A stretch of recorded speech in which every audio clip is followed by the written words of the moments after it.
Gemma from Concrete Gems to Crochet, and today I want to show you how to do the crab stitch. Now that is this beautiful edging along the top of my basket here, and that is predominantly what it's used for. You can't really work into the top of it once you've made it. I mean, I guess you could, but it's not normally what you would do. You would use it for edging. It's good for edging blankets, for the tops of baskets, or anything that you want just a simple, pretty, twisted looking edge.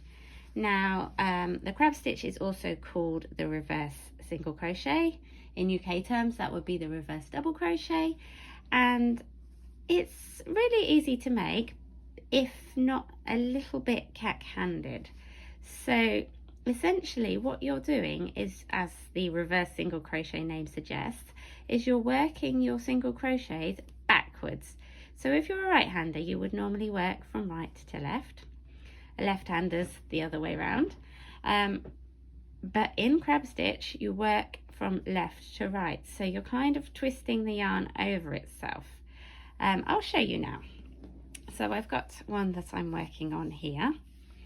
So these are my Easter basket patterns, which I'll put a link in so you can find that as well if you want to make your own basket. So I've started a row already, but it's essentially the same at the start of every row. So you insert your hook into the previous stitch like this, then you yarn over and grab a loop and pull through. So you've got two loops on your hook there, but they are a bit twisted over.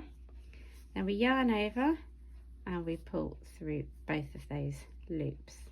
And you see it looks a bit weird and twisted. And then you go again into the next previous stitch. Yarn over and grab a loop and pull through. And then yarn over and pull through too. And we just keep going like that, and it's as simple as that. Don't pull it too tight because it can be quite hard to go through. So we insert into that previous stitch, grab the yarn and pull it through. Make sure that you don't pull through that loop you've already got on the hook like that, because that is not going to work. But pull it up instead, so you've got it at the top, yarn over and pull through. I'll show you again.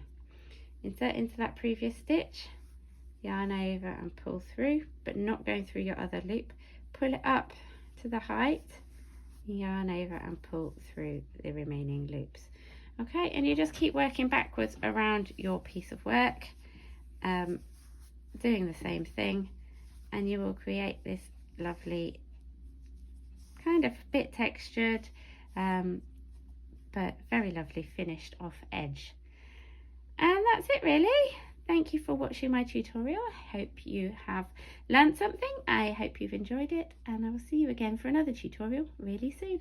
Bye for now.